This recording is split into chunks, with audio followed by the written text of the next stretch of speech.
Bonjour à toutes et à tous, bienvenue dans Questions de la République avec Papa Millionnaire.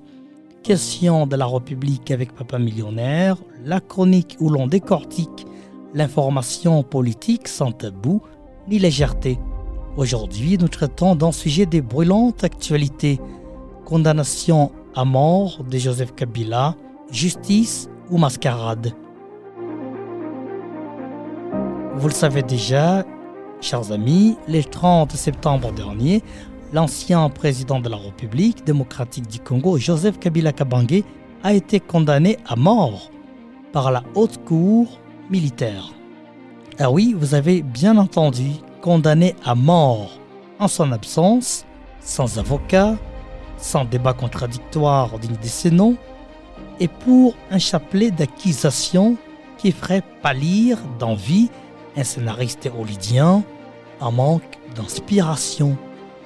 Voici quelques types de chefs d'accusation: trahison, crimes contre l'humanité, viol, torture, occupation armée et bien plus. Mais derrière ce fait d'artifice judiciaire, qu'y a-t-il vraiment?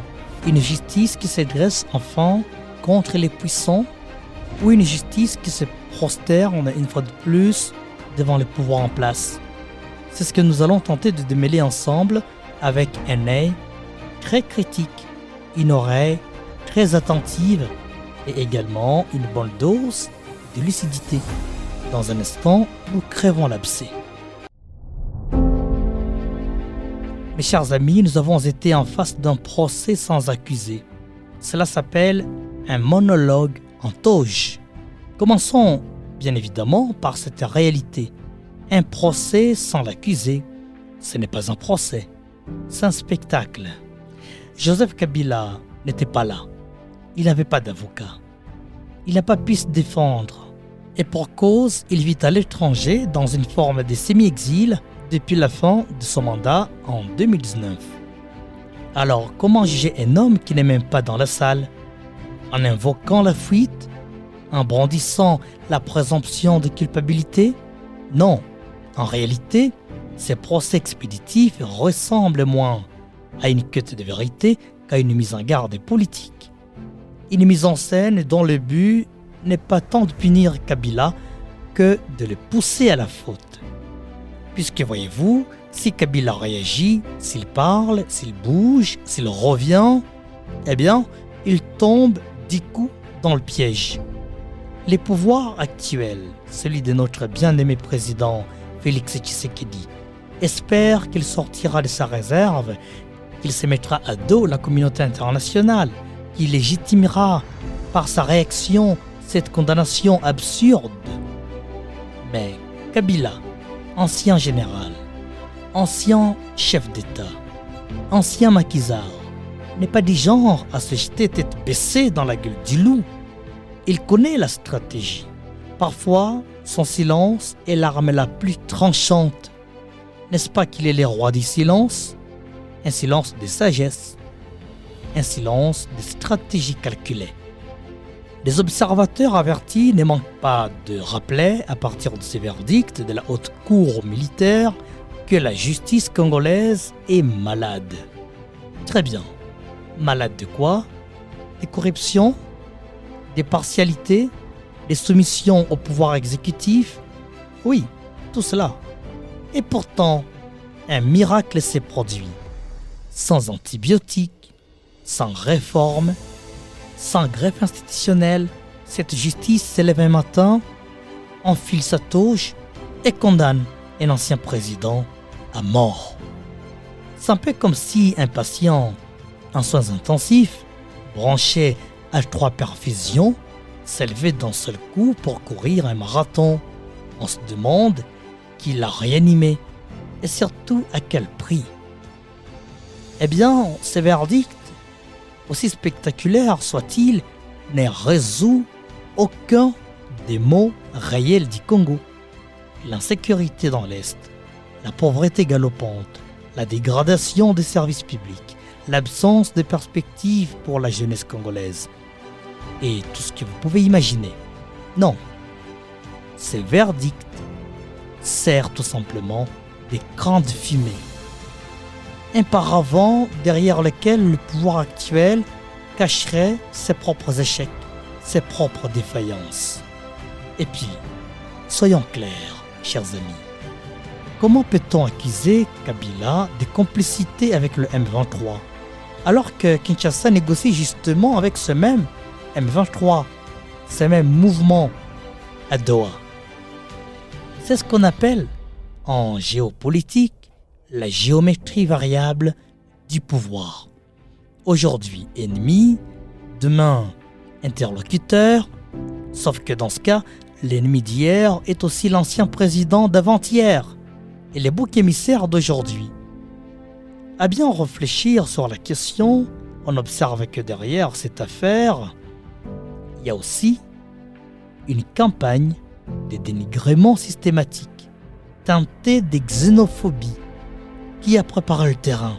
On a longtemps présenté Joseph Kabila comme un étranger, un rwandophone, un traître à la nation, alors même qu'il a dirigé le pays pendant 18 ans.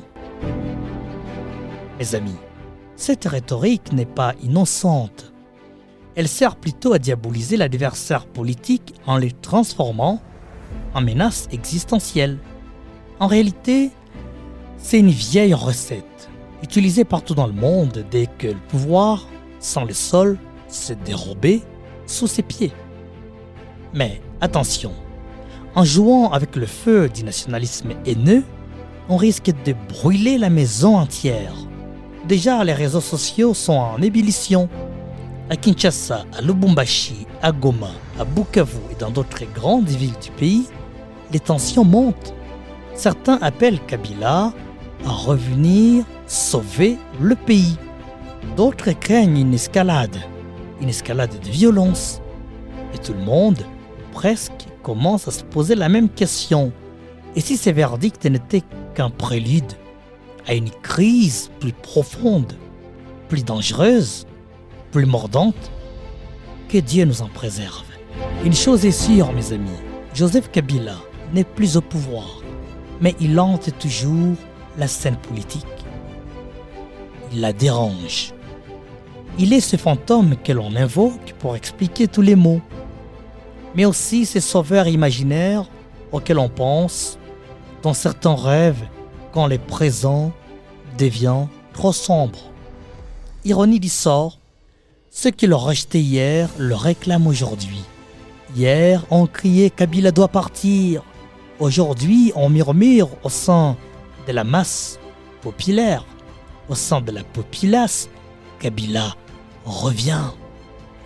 C'est le cycle tragique de la politique congolaise. On rejette le passé, on idolâtre le présent et on regrette l'ancien régime dès que le nouveau déçoit. Voilà le cas de figure. Insistons sur un fait. Kabila n'est pas dupe. Quoique condamné, il sait qu'en réagissant, il va à coup sûr légitimer ce procès. Il sait que son silence, comme toujours, est sa meilleure arme. Et surtout, il sait que ce n'est pas à lui de prouver son innocence, mais à l'accusation de prouver sa culpabilité. Or, où sont les preuves tangibles de sa culpabilité? Sinon, les infractions supposées ou politiquement habillées. Où sont les témoins? Où est l'instruction la plus sérieuse? Nulle part. Alors, chers amis, que va-t-il se passer maintenant que Kabila est déjà condamné à mort? Ce que je sais, personnellement, est que Kabila ne se livrera pas.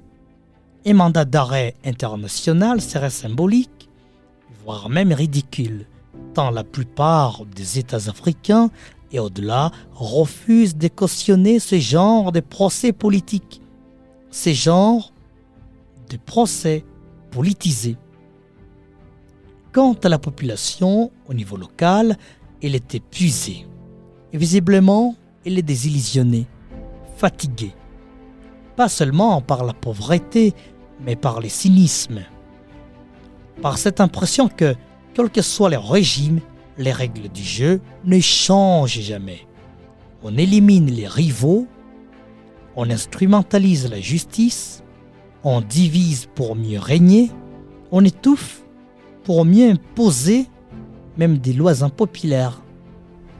Pourtant, dans ces marasmes, une lueur subsiste encore, la conscience citoyenne. Les Congolais ne sont plus naïfs. Ils voient bien que ce verdict n'est pas une victoire de la justice, mais une défaite de l'état de droit. Et c'est là peut-être que réside l'espoir, chers amis. Pas dans le retour d'un ancien président, pas forcément, mais dans l'émergence d'une nouvelle génération qui refuse les vieux schémas, qui exige une justice véritable, une démocratie réelle et un avenir qui ne soit pas une éternelle répétition du passé.